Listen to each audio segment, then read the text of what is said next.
저는 뭐 특별하게 기본학력 책임 지도제에 대해서 많이 뭐 전문가라고 할 수는 없는 입장이고요. 그냥 열심히 공부하고 그다음에 현장에 적용하고 몸소 느꼈던 바를 조금 말씀드리고자 합니다. 우선 일단은 이 책 혹시 아시는지 모르겠어요. 우리가 몰랐던 교실이란 책 읽으신 분도 있고 아직 못 읽으신 분도 있을 텐데요.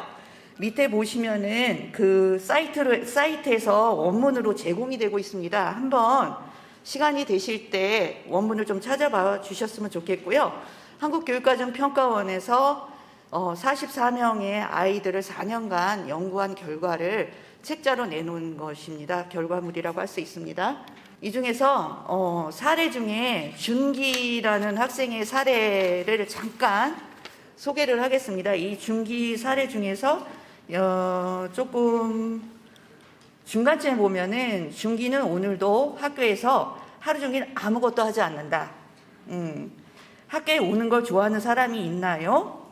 준기와 면담하면서 학교에 오기 싫으냐라고 물었더니 준기가 나에게 이렇게 되묻는다라고 했습니다. 그래서 준기는 여기 읽어보시면은 하루 종일 학교에서 하는 일이 잠자는 것밖에 없어요. 그리고 쉬는 시간에도 잠을 자면 학생들이 여기 와서 뭐 냄새 난다 뭐 이러면서 장난도 치고 이렇게 해서 넘어가는데 왜 너는 참니 그랬더니 오히려 상대를 무시하는 대로 그냥 놔두는 것이 더 낫다라고 생각을 하고 있다고 합니다. 자, 여기에서 여러분들 생각해 보신 적이 있으신지요? 혹시 매일 학교에서 수업을 하고 계신데 잘 알아듣지 못하는 이야기를 매일 6시간 또는 8시간을 듣고 있어야 하는 어려움에 대해서, 그리고 그 고통을 한 번이라도 생각을 해 보았다면은 그들이 왜 수업 시간에 잘까? 또는 떠들 수밖에 없을까? 또는 교실에 있기보다는 더 밖에 있기가 더 편하다고 느낄 수 있지 않을까? 오늘은 그 이해에 대해서, 이 학생들을 이해하는 것이 아이들에게 다가가고 그리고 또 아이들과 선생님에게 다가갈 수 있는 다리가 되지 않을까라고 해서 제가 조금 접근해 보고자 합니다. 준기 얘기를 다시 갈게요. 준기 얘기 다시 가는 거 책자에 나와서 글자가 잘 안 보이시면은 책자를 보시면은 거기 중간에 요즘은 준기한테 선생님이 3학년이 된 다음에 학교 오는 것이 어때? 라고 물었을 때 뭐라고 얘기를 하죠? 거기 보면은 딱히 집에서 할 것도 없잖아요. 그냥 학교에 오는 거죠. 라고 시크하게 좀 반응이 좀 바뀌고 있는 걸 볼 수 있습니다. 여기에 대해서 이렇게 준기가 3학년이 되면서 바뀐 것에 대해서 선생님이 뭐라고 얘기하시냐면은 기다려주니까 알아서 천천히 크더라고요. 라고 이야기를 하셨습니다. 여기에서 굉장히 저는 전율이 느껴졌어요. 선생님이 이게 기다려주는 게 굉장히 중요하구나 라는 생각을 했고요. 여기 우리가 몰랐던 교실 머릿말에서 보면은 또 여기서 조금 우리가 좀 짚고 넘어가야 될 부분이 관계가 달라지면서 비로소 첫 해에 보지 못한 학생들의 개별적이고도 다양하며 복잡한 면면들이 보이기 시작했다라는 말이 있습니다.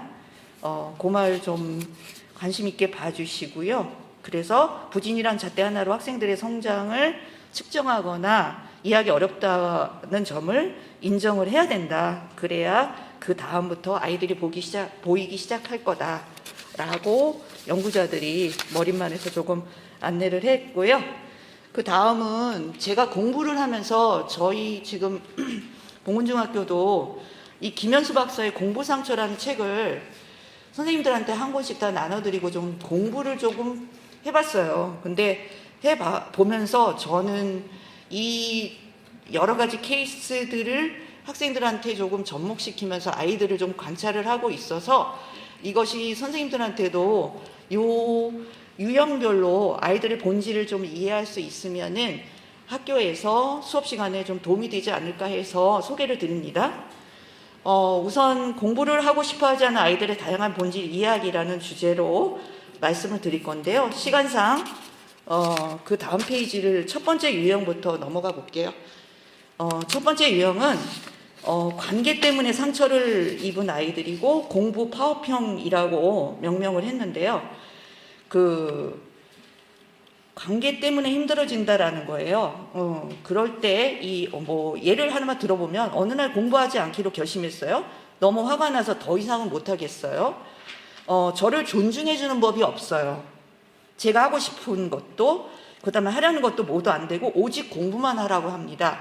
해서 관계 문제로 상처를 주고받는 것을 멈추는 것이 필요하다고 해서 밑에 보면 관계적 지원과 학습적 지원을 어떻게 해야 되는지에 대해서 안내를 해놨습니다.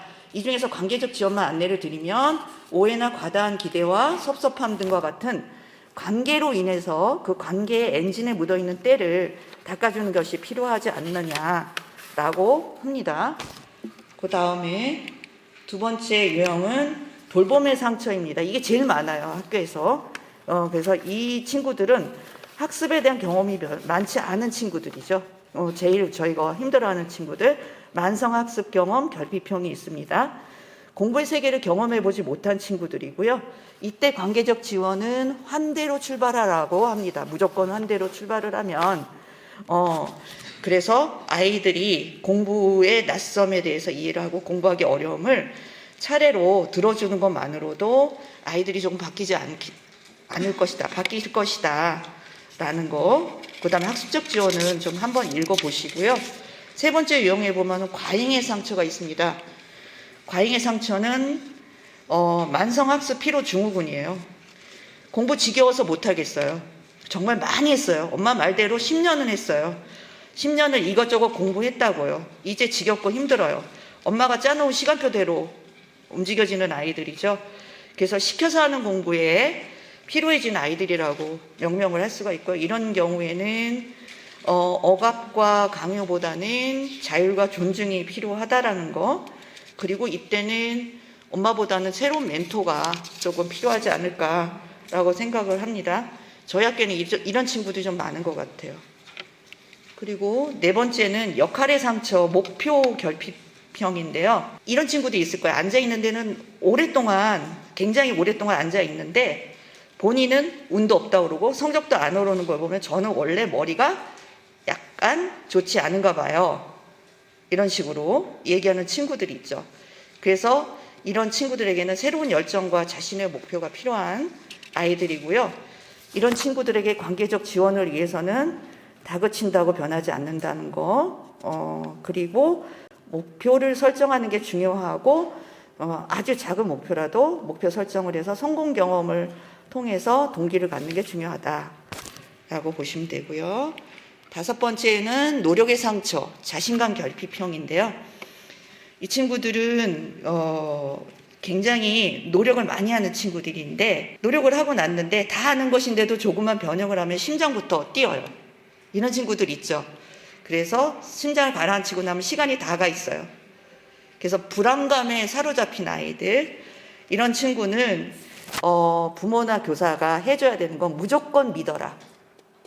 무조건 믿는 관계적 지원이 필요하고, 이런 친구들에게는 학습적 지원에서는 조금 요건 좀 알아봐야 되는데, 우리 많이 지금 공부하고 있는 시험 전략, 성적이 올라가는 경험, 그 다음에 공부 불안 요인, 이런 것들을 우리 교사들이 볼 수 있는 전문성을 키워야 된다, 이런 이야기입니다.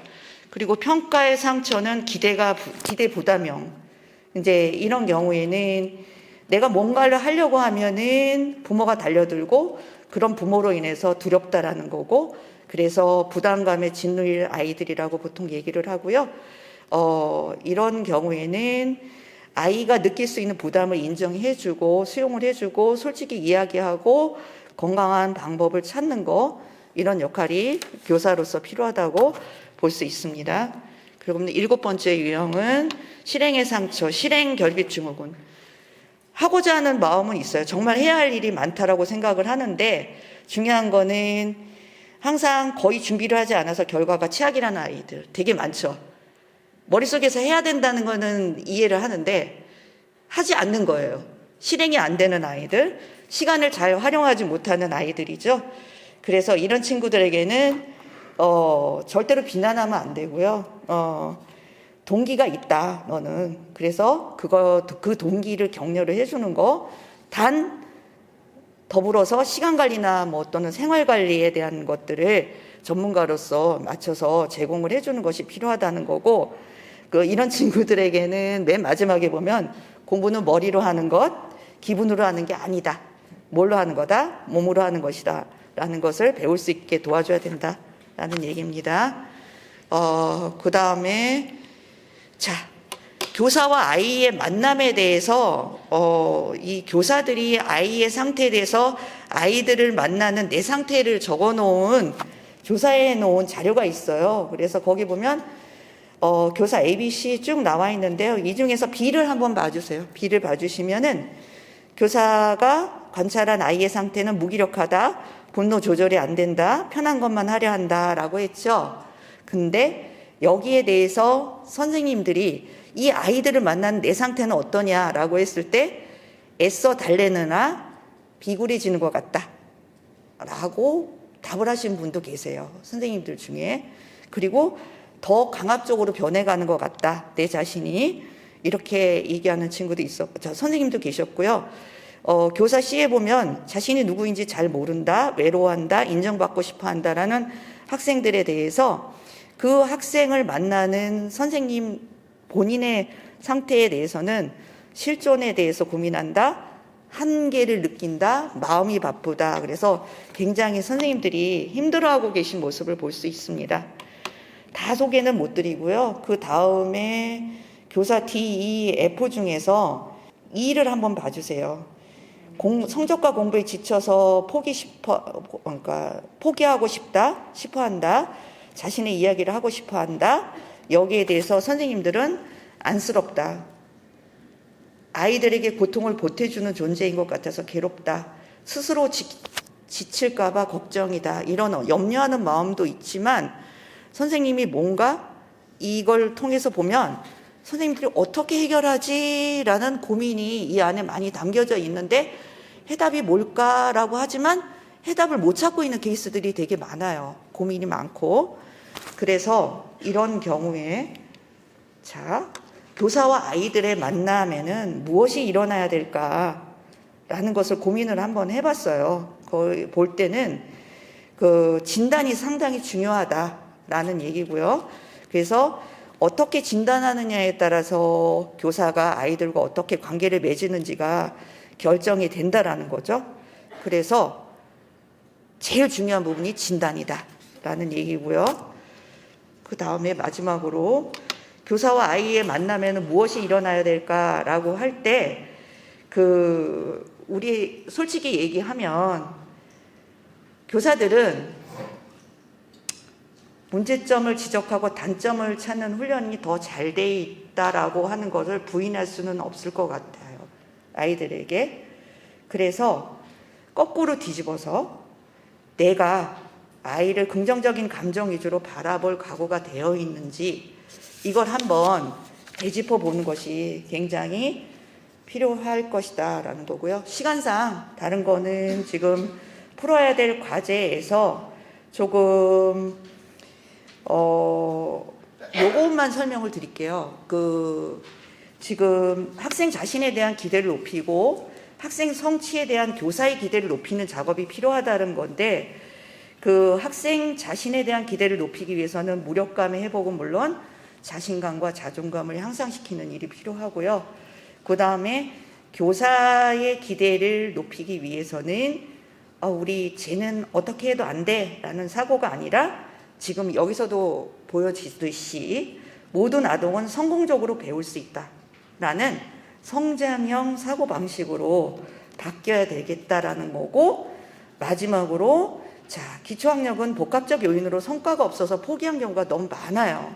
그리고 시간이 너무 많이 걸리고 힘든데 여기에서 교사의 자발성을 끌어낼 수 있는 신뢰가 필요한데 가장 중요한 것이 교원학습 공동체 활동이라고 생각합니다. 그래서 느려도 제대로 배울 수 있으면 성장할 수 있다는 신념을 좀 가졌으면 좋겠고, 오늘 교원학습 공동체의 활동이 지금 뒤에 아마 사례가 나올 거예요. 그래서 저도 되게 관심이 많고 조금 많이 배워갔으면 하는 생각이 듭니다. 오늘 기본학력 책임 기본학력 지원단뿐만 아니라 협력 강사, 그리고 키다리쌤, 그리고 선도학교, 그다음에 학습 지원 튜터 모든 관련된 많은 분들이 모인 우리 잔치를 여는 자리라고 지금 담당 장학사님이 얘기해 주셨는데, 그냥 많이 얻어가는 시간이 되셨으면 좋겠습니다. 감사합니다.